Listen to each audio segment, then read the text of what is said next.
and nobody gonna move you off that regardless of the circumstances. So if you can be easily moved off what you claim your identity to be, then it wasn't your identity in the first place. It was just convenient. And the minute somebody challenged you to move off that spot, you moved. And ultimately, you and I know that's all football is. Moving a man off the spot against his will. We both need this piece of real estate right here. We both need it.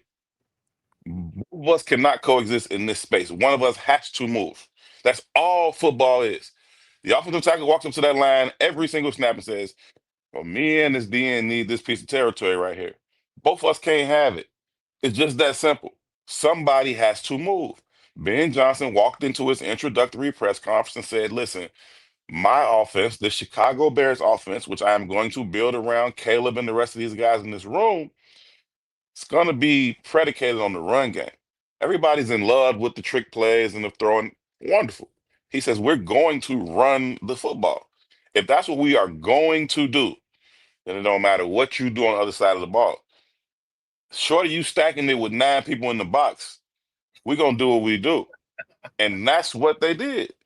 Jalen Carter, Jordan Davis, Nolan, they got a ton of good players on that side of the ball. No diss to none of those dudes. But this is what I said I am. This is who I said I'm going to be and what I'm going to do. And so it took a little time to get it rolling. We got a new offensive line. We got a rookie 7th-round pick trying to compliment a guy coming off a bit of a rough year.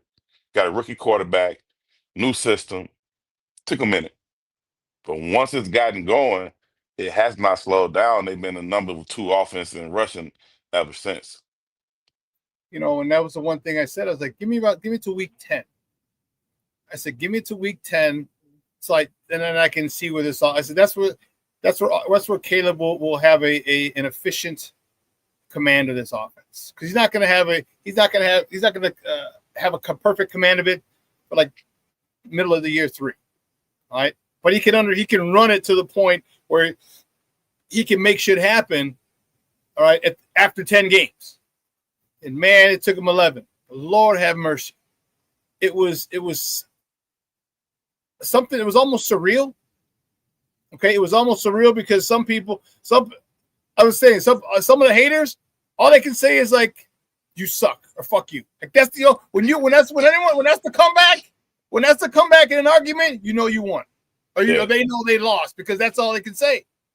And the thing that I enjoyed was that Ben Johnson understood that Caleb still isn't as efficient as he wants, but still was able to go say, hey, you know what? No worries. We got the run game.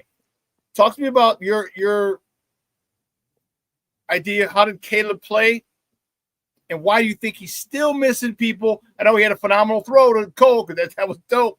That was one of the best, probably his best throw of his career to this point. But he's still missing open people. Talk to me about Caleb in this offense and his struggles. Yeah, I don't know. Partly it's a little frustrating, and partly you just kind of want to continue to be patient with the kid, because he shows the flashes of brilliance, because he plays his best football in the fourth quarter, late down the stretch of the games. And due to that, as long as the defense and the running game keeps them in it, you feel good about what he's going to be able to do over those last couple possessions. So for that, you feel good. But for me, I'm watching the entirety of the football game. It's like this, it doesn't have to be this way, bro. It does not have to come down to this. You don't have to miss Roma Dunze wide open on the out route in the end zone. You don't have to come back a couple possessions later and miss Roma Dunze wide open on the breakout route for the first down. Sailed over his head like you throwing it to Wimbenyama or something. Like this doesn't have to happen. Yeah. These are step and throws. He's opening the end zone. Offensive line is holding up. You got ample time to step and make that throw. I get it. He wasn't the first read. You have to work your way across. But once you work your way across, and that's where you're going to go with the football, can you step and make a throw? This does not have to be a close football. You have every right to go in there and whoop their ass. That's okay. Like, that's fine. And the Bears have had ample opportunity to do that to a lot of teams this year. And it's constantly come down to these late game situations. This one wasn't exactly that case, but they could have put them away a lot sooner, won by a lot bigger margin as well. And for me, I'm to the point now, after you beat the Steelers, after you go beat Philly, to me, it's wait a minute now. Let's go win the Super Bowl. Why not? And I get it. We week by week. I'm not trying to fast forward past the Packers or the Browns or the Packers or the Niners or the Lions. But I'm saying you start to look at this thing in big picture, and you're like, well, who can't we beat? And why not? And that's going to require 60-minute football games. That's going to require you taking advantage of all the opportunities that are there. I'm not talking about the special plays. I'm not talking about you playing Superman ball, and that's cool when you have to do it. And I've enjoyed watching him do it when he's needed to, but it's not required all the time. And you got to understand when it's not even acceptable to try it. Go back to the Pittsburgh game in the end zone against TJ Watt. It's not even acceptable to try it there, right? So if you can take advantage of these opportunities, then we aren't having a conversation about cardiac bears. We aren't having a conversation about how good he is, in the last 2 minutes of football games. You're having a conversation about the Bears are beating the hell out of everybody, right? So we can talk about 5 comeback wins. He gets the credit for a comeback win against, shit, I don't even remember the games now. Was it Pittsburgh or no? Was it the Vikings the week before, or was it the Giants the week before? Whenever Duvernay took the kickback, When they took it back, right? he handed the ball off.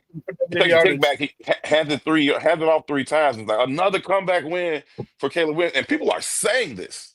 Yeah. People are writing this down. Like, you wrote that down? Like, really? Like, you okay in your own mind saying that was another comeback win for Caleb Williams? Like this is a problem here. You know what I mean? Like, this is an issue. We talk about how good they are in one-score games. Another one-score game against the Bengals. We was up 14 with 3 minutes to go. How is this a one-score game? You know what I mean? It shouldn't be. And we patting ourselves on the back for that.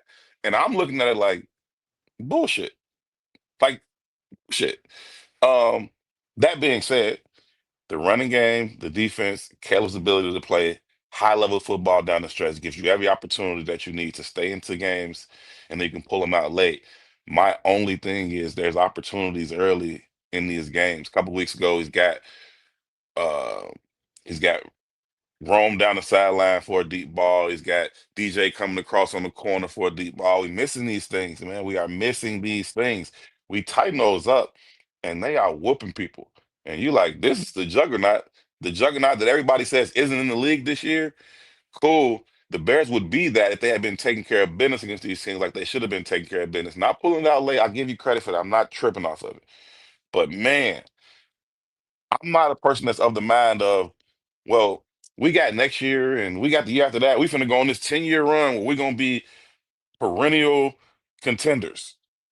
Hopefully. I remember the same conversation in 2018.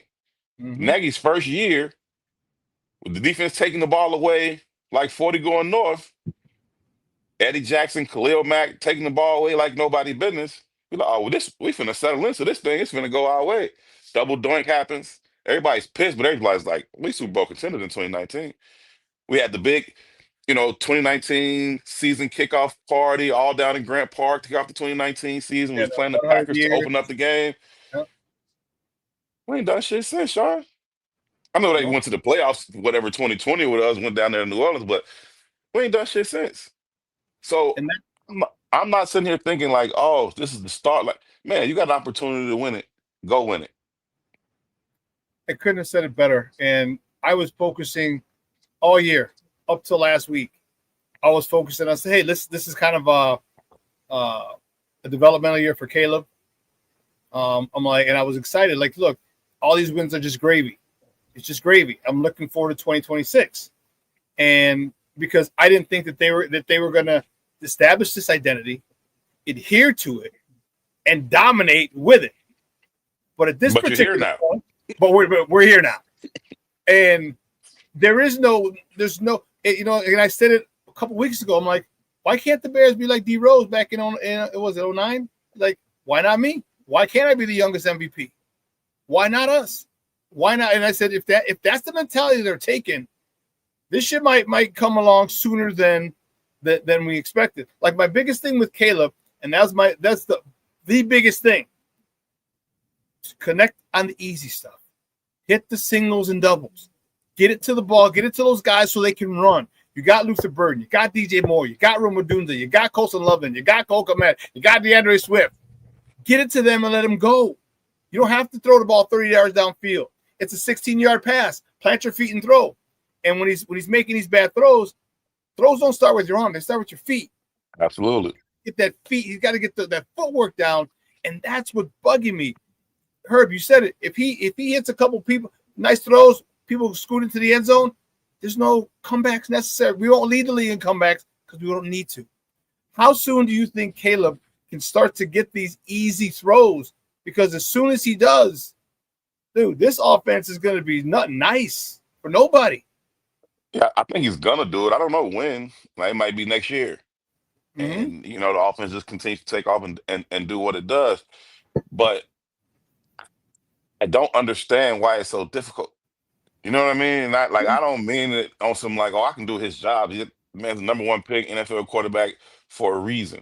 I'm saying he should do his job. I don't understand me knowing the mechanics of quarterback, me knowing the mechanics of throwing a football. I don't understand why he's not making these throws, right? And he talks about like, and he consistently comes to the podium and says, these are throws I normally make, and I'm like, well, are they? You know what I mean? Like You I've keep seen missing you, them. I've seen you do it.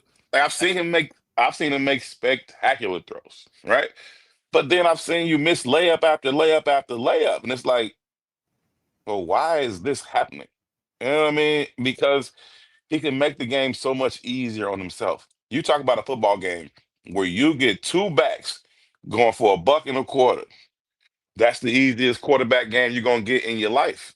It's easy. The play action game, everything you want is there. They put an 8 in the box every time. Like this should be and Vic Fangio. Shout out to Vic, man. I love Vic Fangio. You talk about stubborn. He said, still ain't bringing 8 down in the box. He waited until like the fourth quarter to start bringing them down. He like, I don't care. Okay. I don't care. We're going to keep playing what we want to play. The kid is not killing me through the air. He's missing the throws. We are still in the football game, even though we've given up 250, right? We're still in the game. Vic, like, you're not bringing me out of it. You're not bringing me out of it. Finally, in the fourth quarter, he starts walking down, Blankenship or whatever. And it's like, okay, you got to do something. Like, but shout out to Vic, man. The competitive arrogance and stubbornness. I appreciate Vic, man. One of the best to ever do it in terms of D coordinators. But listen, I think Caleb will certainly get it together. Like, is that going to happen this year? I don't know. If it does happen this year, if he starts taking those first quarter layups, the Bears could be talking about winning the Super Bowl. And I'm not even playing. Like, I'm not even just like talking stuff to just say, like. I'm so serious. I look at this team. I look at the running game. I look at the defense. I look at them, getting healthier at the right time. I listen to what Coach Johnson said when he first got here. He said, we're going to play our best ball in December. You weren't lying. They go 5-0. They go 5-0 through November. Now they hit in December, the meat of that schedule, and they are playing their best football. If their quarterback can take these layups and keep his special. I'm not trying to take none of his special away except certain situations. Got to understand, situational football. Yeah. But if he can hit the layups early, it changes everything. You talk about a defense taking the ball away. What happens to those takeaways when you got a 10, 13, 14-point lead, right? Now we taking the ball away even more because we know they one-dimensional. Yeah. Now Montez and those boys can pin their ears back and really get after a quarterback. Now we can really start forcing some of these takeaways. Now DA can really play some exotic coverages and hide some things. But we can't get out ahead of these teams. We stand neck and neck with them, and we coming back late, and we doing, man, the opportunities are there for you to be up 10, 13 at the half, 14 points. And those opportunities, these aren't things I'm just saying I wish they would happen. Those opportunities are right there, and everybody can see them. If we can take it, if we can take advantage of those, man, why not? Why not? Yeah, and this is the first time I was even willing. As one guy, Mr. Shorty in the chat, who was talking about Bears in the Super Bowl, I was like, dude, chill. We're just gonna, this is the first time I'm actually after that little ass whooping. Like that was a straight up beat down. For real. There was no ifs, ands, or buts. No fluky penalty pass interference call. Nah. It was literally, we're running the ball down your throat. Stop us if you can. Walked in their trap, took over their trap. Man. And it was, and so I was actually, after that, I'm like, you know what? We actually could. Because I'll go and especially now with number one, guess what, LA? You got to come here. You got to come. What? As long as you continue to handle business, you got to come here. Let me You see think them LA boys, them throw the ball. SoFi boys want to come to Soldier Field in January? I don't want to go to Soldier Field in January. I live down the street. Okay? And you're in the press box. And I'm in the press box. Okay? I ain't got to play. I ain't got to throw, catch, tackle, none of that. All right? Them LA boys don't want to come here. I don't care. Like, they're not trying to come here in January. And they went on the run last year, and they went to some places. They went to Philly and played well enough, until Saquon said that's enough. But listen, you get home field advantage at Soldier Field. Why not? Why not? They gotta go to Green Bay, and that's where their 100% focus should be. Coach Johnson got a press conference here. As soon as I hop off with you, I'm gonna hop into his press conference. And I wanna talk Super Bowl with him. I want to talk a big picture with him. But I know as a coach, one, I know what he's gonna say as coach speak. But two, he's absolutely right. His focus should be 100% solely on going to Lambeau and getting a dub. But man, it's gotta start feeling like, wait a minute now. Like, wait a minute now. Hold on, player. Hold up. You know what I mean? Like, it looks something by my watch, my calculations. It's like you're going to that title fight as an underdog, and now it's round 8, and you feeling like you might be 5-3 on the cards. Like, you might be, hold on now, wait, I think we might be up 5 rounds to 3. Like, wait a minute now, you got to stay focused because this next punch could put you out your misery. It's like, wait a minute, if I just keep on, why can't I leave here with this belt? Hold on now, this could be one.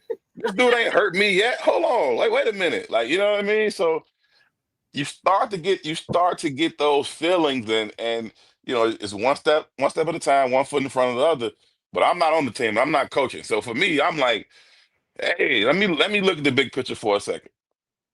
Talk about the defense. They got some players back, and I said I had this image of Dennis Allen just sitting there laughing like a villain, just rubbing his bald cat like.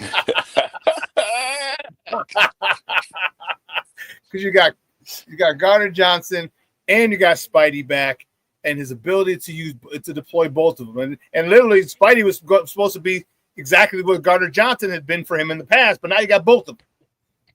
Talk to me about the defense and how their health is going to really impact this team, but also how it's going to cover up the linebacking core, which has been ravaged to this point. The two rookies played well 2 weeks ago. Okay, the other day, but talk to me about how this defense, especially the secondary, is going to really help this defense overall. It's an embarrassment of riches, Shawn. Like, you talk about coming into this season, and you got Kyler and you got Jalen, and you feel great about that. And then both of them missed so much time through the season, and then you feel terrible about that. And then you find this kid in Shawn Wright, 6'4", long arms, scratches his knees standing up, acrobatic, great body control, probably 200 pounds soaking wet at 6'4", but he's not afraid to come in there and stick his head in there when you need him to. He's taking the ball away at a higher clip than anybody in the National Football League when you add up his interceptions and his fumble recoveries. I mean, he went in there into the tush push and just said, "I'll take this from you, Jalen." T-bone that shit, bro. Like it's my ball. My ball, Run that, run that. And listen, then you bring in C.J. Gardner-Johnson late, and it's like, well, hold on. We had two guys we felt great about. They both go down for extended periods of time. I feel terrible about it. And then we replace both of them with dudes that's coming in here making plays. I tell Nashai Wright every time I see him, I just walk up to him like, money sign. That man is making some bread for himself and his family right now. And I don't know if it's going to be here. I don't know how Ryan Poles wants to go about playing that situation. But he's gonna make some money this offseason. And TJ Gardner-Johnson, man, people was ready to write him off. People say he was done, too much of a head case. When I talked to him, and he a little off. Like, you know how you just got that partner, Yeah. you like, nah, his You know, ass you just crazy. know. Yeah, he like, nah, leave him alone. He crazy, but that's my man's though. Like, you know what I'm saying? Like he a little something to him, but he's really, really ingratiated himself into this locker room. His teammates has accepted him. They have fun with him. They know he'll look crazy too. You go down there and hang out with them DBs in the locker room, they like, man, his ass crazy. But in front of him though, like his ass crazy because he's being crazy over there. It's like, wait, Uh-huh. what are you saying, bro? But he's a great football player. Uh, loves the game, loves being around his teammates, and I don't think it's going to be a problem for him at all. I don't think it's going to be a problem for him at all. Heard Jalen Johnson say we just wanted to be there for him going back into Philly. We knew it was a highly emotional game for him. We wanted to make sure he Yep. was in the right headspace to go out there and just play ball. I think he's been a wonderful addition to this team, man. And if I am DA, I'm ecstatic about the opportunities. Shorty, what up, man? Love you right back. Um, if I'm DA, I'm excited about what I can do, man. You talk about having these puzzle pieces and these chess pieces to play all around the board how you want to. Man. I'm okay. I'm short at linebacker. Cool. You take your time, TJ. We're gonna as soon as we figure out, as soon as we understand that Tremaine's gonna miss a game or two, sit him down for 4 games. We okay. We figure this thing out. We getting perhaps our 2 best DBs back. And Kevin Byard, can we just talk about him for a second? Like, can we just for a Yeah. second, can we talk about what that dude has done this year and the staple that he's been on the back end, the plays that he's making, the leader that he's been, how he's watching the film study, understanding these route concepts, breaking on these routes. He told me probably I don't know, whenever he had like 3 interceptions or something, he was like, man, I'm trying to get 8, Herb. He's like, I think he said he had 7 or 8 in 2017 back with the Titans. He's like, I'm trying to get to that number. And then he got to 5. I'm like, you gonna get to 8 for sure. He was like, man, I'm definitely gonna get it. He's like, but I should already have it. He said, I dropped one that hit me in the hands. He said they called one back for me on the penalty. And we all remember the one that Shawn Wright took right out of his hands and they both went up to go catch it. So Yeah. like he's like, there go my 8 right there. He's like, well, you still gonna get it. Go get it, man. So you gotta love what the secondary is doing. You absolutely have to love it, and you feel good about what Coach DA can do with it. I agree. I'm excited about this. And I know you got to run. I appreciate your time, bro. So we'll cut it short so you can get to that. What time is it? Is it 40 yet? 38. All right. Well, let's go a few more minutes then. All I right. think Coach is at 45. Okay. The thing that I really like is that it seems like CJ Gardner-Johnson is matured. Yep. And I think he understood. And when he got the game ball, and he was like, man, I was at home. Like when you get that shit taken away from you, the thing that you love the most, the thing that you built and played and developed and worked your whole life for, and it gets taken away and no one wants you anymore to do that, man, that's a special kind of pain that you got to deal with. And he got another opportunity, and that Joker he's like a pit bull. He's clamping on and he's not letting go. And the Bears defensive the secondary, the defense, and the team as a whole are better because he's more mature. And he brings that edge, dude. You talk about crazy. Dude, you play ball. You got to have some of them crazy mugs on the team. You have to. You need them. Not too many, but you need them crazy mugs on the team. And this Chicago, you know what I mean? Tremaine Evans been going around doing the DJ fairs. This Chicago, he can't finish it off, but he been doing this Chicago thing. And we know how to deal with crazy ballers. If you balling, we can deal with that. We know what Dennis Rodman is. We know what some of those 85 Bears are. We cool with that. You could be a little different. If you balling, we know how to handle that in Chicago. We ain't got no issue with it. Yep. Just do your job. Literally, just do your job. And to quote Tom Thibodeau, just do your job and we can put up with that. Hey, that's cool because you are who you are. But I need you to be that athlete that is just making plays, and he's doing it, and I love it. I love that edge he's bringing. I love it, and it's the way this defense, the talent that they got, and not just the talent, but the attitude and swagger that he brings. It's more of a defiance. Oh, yeah. And that's what I love. I love that is because I was saying we got no dogs on defense. I love Montez Sweat. You ain't a dog. People don't walk in. They don't say go on the game plan. We gotta find this dude. Find out where he's at. They don't do that. They're like, okay, Montez Sweat's gonna be here. Don't worry about it. We'll just chip that you. demeanor, that attitude, like I'm the shit, thing. and I know it, and you know it. And we didn't have anybody like that, so he came and brought it. And man, it's infectious, and I love it.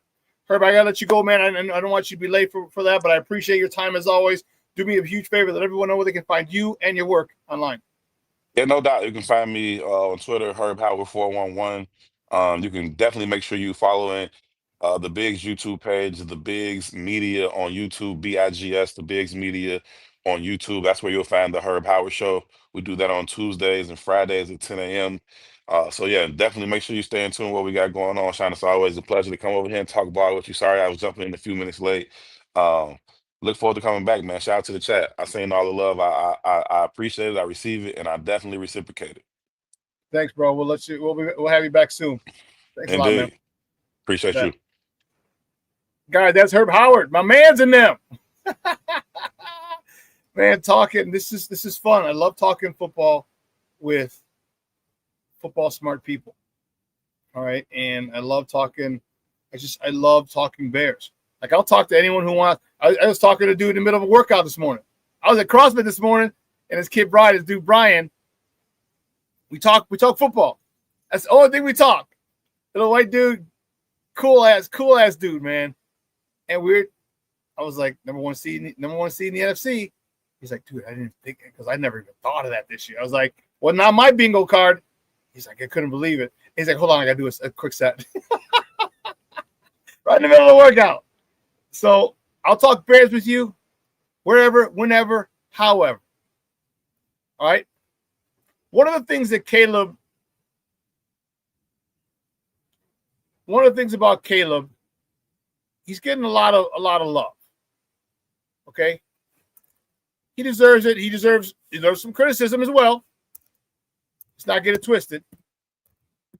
Because once he's able to make those gimmies and score, see that was the thing with us, with our team. We didn't waste opportunities. When I was playing with the Thunder, we didn't waste opportunities. I'm telling you, we'd score an average of 14 points a game, 14 points a quarter, first quarter. A lot of times we'd end up with 28 or 35 at half. All right. If the team sucked, it was 35, maybe 42. But see, it's not our job to stop us from scoring. It's yours. And that's the mentality I want Caleb to hit the easy stuff. Because when he's not thinking, that's his problem. When he's not thinking and he's playing, his talents just take over. His talents take over. You saw that throw. You saw that throw to Cole Kmet. Yes, it's out of structure. And that's what got him the Heisman, his ability to play out of structure. Not, I gotta throw it over the outstretched shoulder from the DB to Cole, but not too far. He's not thinking. He's playing football. And that's where he's got to get. And that's why maybe next year when he's a lot more comfortable and has more reps, it's tough. Because if he can hit those gimmies, my God. Man. Black Diamonds. I love listening to you and Herb. Thanks. Listen to this. And it's an interesting comp.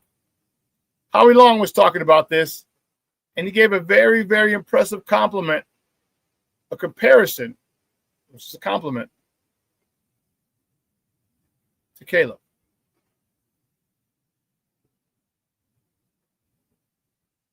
Usually you say with a quarterback, particularly a mobile quarterback, make him go to his left.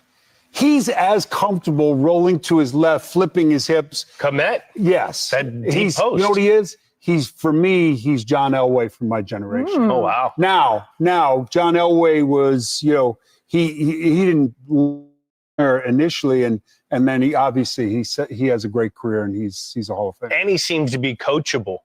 Caleb, I think he challenged him. He did. He challenged him.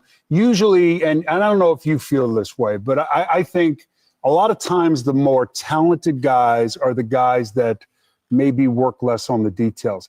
Guys like you and me, who carry a lunch pail to work, you work your rear end off. And if there's no stone left unturned, I want every edge I can get. I want to look at every film I can. I want to look at every formation I can. Caleb is starting to buy in.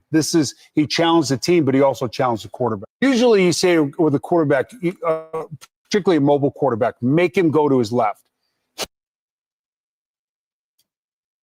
That's a strong comparison. That clip courtesy of Fox Sports. That was a pregame or postgame, actually. But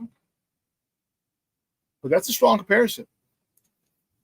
For those of you who don't know, John Elway didn't start off and set the world on fire. He didn't. All right, he didn't. And he grew, he learned, won games, lost games, but he learned and got better. And for me, the most important thing is Caleb's continuing to get better. All right. I'll tell you this, as soon as I see him hit those easy throws, those short crossers, letting the guy run, all right, the 15-yard out where he steps into it and throws, all right, the wide open receivers step into it and throw. All right, sometimes as a talented quarterback, what they do, this is my years as a quarterback coach for it, you try and do everything physically. All right? You can fling the ball with your wrist. Okay? And a lot of times it gets there. And you fall back in your habits. Okay?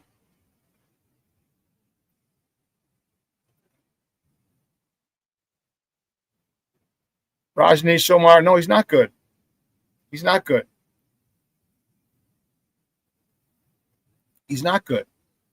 Okay? Not when you're missing wide open receivers. All right? Not when you're missing wide open receivers. Like, I understand missing reads in a new system, and that's cool. I get it. But when you got a guy running across, that's grammar school football. All right? Putting the ball placement, which is what they've discussed often with him. Okay? That has to be better.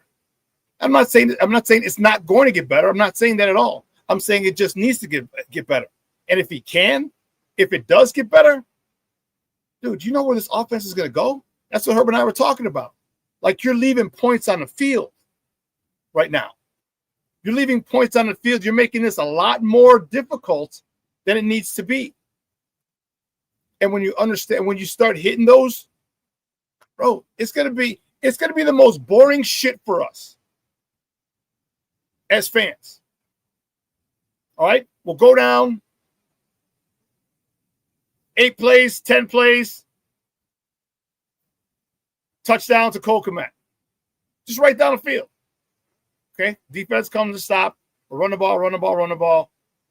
Count one guy with a 4-yard touchdown run. Now it's 14. Defense stopped the ball again. And it's going to be boring, because we know we're going to be able to score whenever we want. That's where I want us to get to. Caleb has exceeded my expectation for him as far as the big plays this year.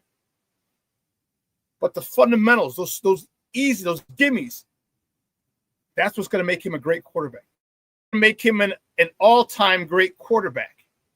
Because you can't teach that Superman shit. You can't teach that. You can't coach that to people. You can't. And he's got it. You can't coach players how to be calm in pressure situations. You can't do it. Either you got it or you don't. Either you're cool Joe or you're frazzled. And Caleb is calm, cool, and collected in those moments. And if he can add that aspect of just hit the layups. There's going to be points of time. We're going to, maybe it happened this year. Maybe he does it by the end of the year. I don't know. But there'll be a point in time where we have 21 points at halftime or 28. And it won't even feel like we did anything big. Ran the ball. Short pass, play action. A crosser, gain of 15. Running back, gain of 8. Curl, gain of 12, first down. Nothing crazy. Just go down methodically. And that's where he's got to get to. He's got to get to the point where he is methodical running this offense and accurate. When he hits that, Rajni, bro, this is going to be something we haven't seen in Chicago, if ever. Probably since the 85 Bears, where we used to just march it down with Walter and the tight end and Willie Gault, Dennis.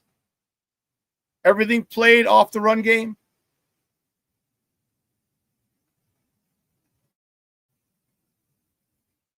That's 40 years.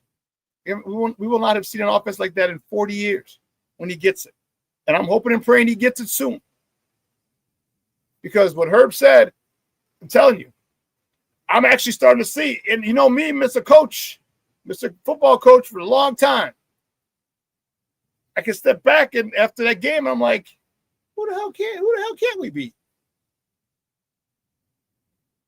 Who out there am I really, really concerned about? That this defense can't take the ball away from. Let's not forget. People talking about Pittsburgh, one of the best teams at protecting the ball. Took the ball away from them. The Eagles, Jalen Hurts, they don't give the ball away. Took it away from him twice. One of them just deboed the shit. Give me that shit. Give me it.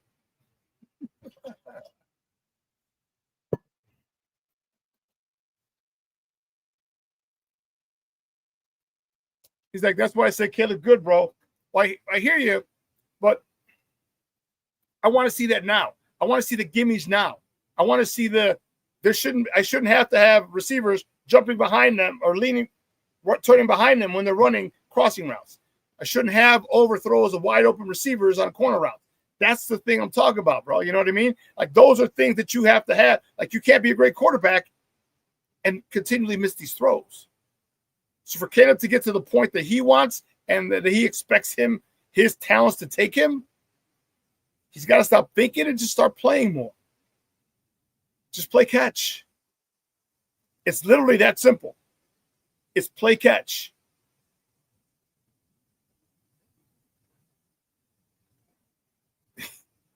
Winnie City 888. What's up, Baba? Thank you for tuning in. Said if the Bears go into the stink cheese and demoralize their fans, I will be healed. Yeah, I hear you, bro. I hear you.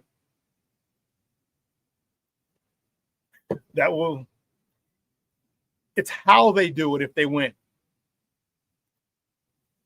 How they do it. All right, if they go in and take the soul out of Green Bay like they just did the Philadelphia Eagles, oh, man. Well, that's what I'm doing. I'm critiquing. I'm not criticizing. I'm glad you put critiquing. Because I'm not criticizing him. I don't think Caleb sucks. Never did. But I'm critiquing where he can get better.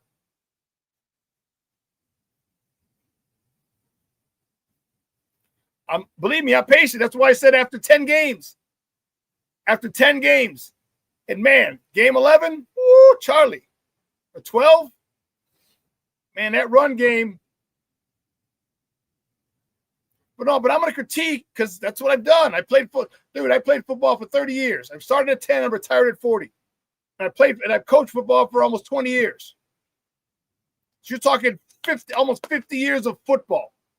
50 seasons of football for me. So I'm going to critique. I'm not going to criticize people for the most part, but I am going to critique because I want this Bears team, just like you and everyone else in this chat. We want this Bears team to be unstoppable. We have that potential.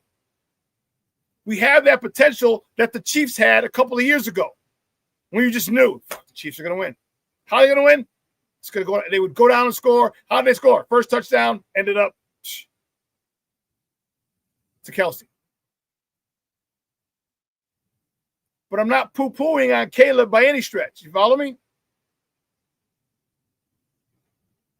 I'm not poo-pooing on him at all.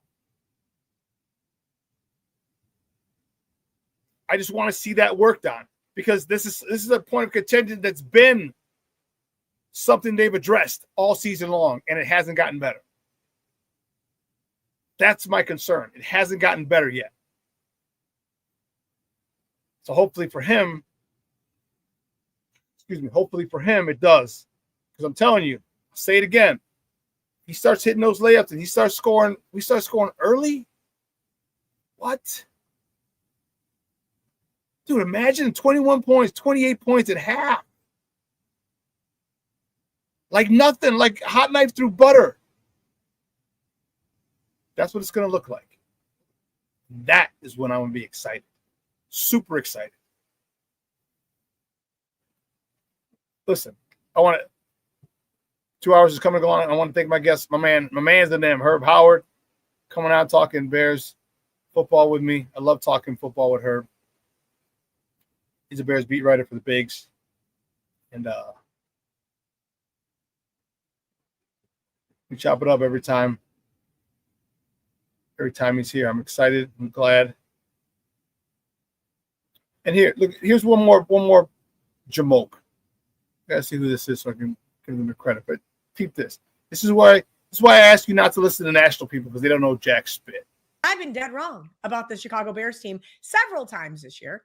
And frankly, I don't want to keep being wrong. So tell me how not fraudulent the Chicago Bears are. Before you start printing those playoff tickets, let's just pump the brakes because they only beat one team in that 9 game stretch that had a winning record.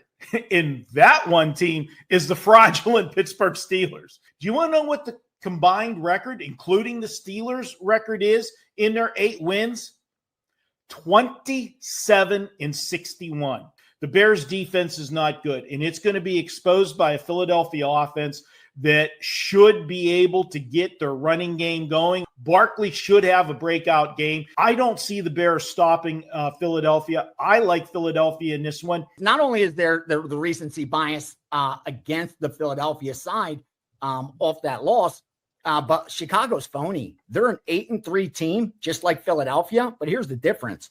With Philadelphia, power rating wise, only 5 teams would be favored over them on neutral field based on my power rating. Chicago, they're not even in my top 20.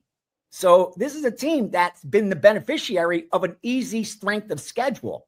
Only 2 have had an easier go of it. Philadelphia, not so lucky. The 4th toughest schedule in all of the NFL. And they've managed a top 10 offense and a top 5 defense. That's a legit team. And now you're getting them at a touchdown, a discounted touchdown even. I could lay 6.5 right now with Philadelphia. I love the Eagles here. That clip video courtesy of Wager Talk. And here's why I tell you you don't.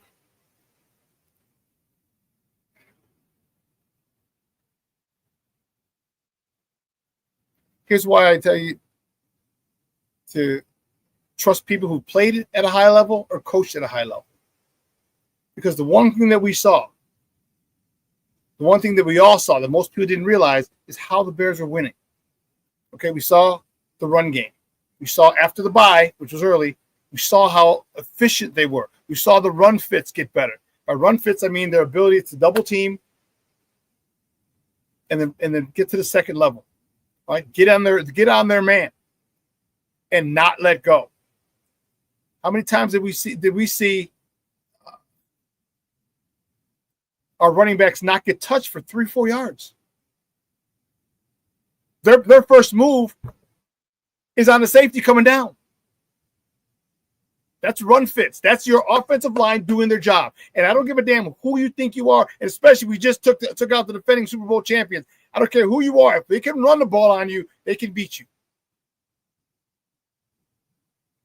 And the Bears are running the ball on people. And yes, they were close because Caleb was missing some. Receivers were dropping far too many. Imagine if half of those were connected.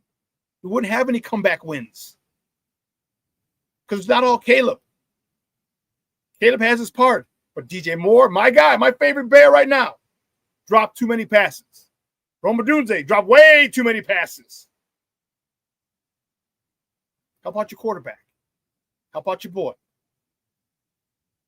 And when you see them winning like that with a run game and a defense and their ability, their refusal to, we talked about identity. That defense's identity is taking the ball away.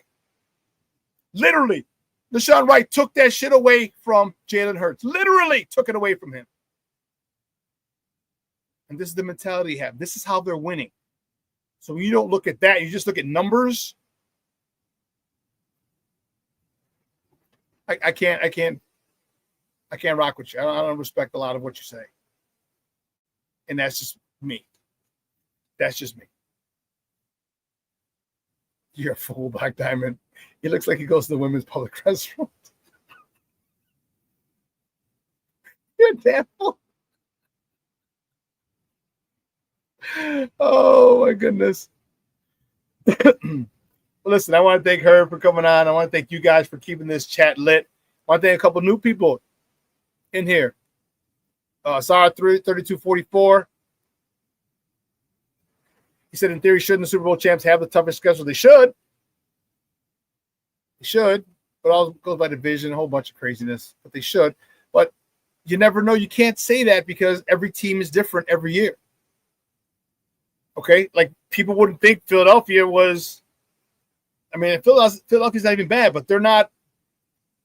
With most of the same players, they're not... They don't have that aura of invincibility that they had last year. So it's tough when people talk about strength of schedule, like I've said plenty of times. You know? But I want to thank you. Star 3244, appreciate you. And then Rajni Shomar 1, thank you for tuning in. Bye-bye, appreciate it. Thank you. When you see the 888, thank you very much. All right. Keep it. Check it out. Also, before I go, I want to let you know. Make sure you go get your swag.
Get your Sports Zone Chicago swag at sportzonechicago.com.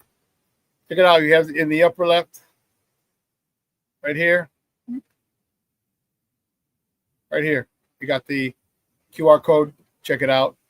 Take a picture with your phone. It'll take you right to sportzonechicago.com. Check out all the swag. It's Green Bay week. Get your FGB shirts. All right, and definitely get your Bears Victory Monday shirt. I got mine on. All right. You need to get yours, so on Monday you can rock it as well. But I got to get out of here. I have to go pick up the warden. Guys, I hope you had a phenomenal Thanksgiving weekend. All right. And you were able to spend it with family, friends, and loved ones. Had some good food, good conversations, a lot of laughter. That's what life's about. And with your people and laughing. All right. So I'll get out of here. Hey, I'll let you know. I'm probably going to have a viewing party on Sunday for the Packers game over at Branding Iron. I got to confirm it today, but I'll let you know for sure on Wednesday. All right. I'll let you know for sure on Wednesday. But For everyone here at Sports Zone Chicago, have a phenomenal day. Stay warm. All right. Your boy, the SuperBack. I am out.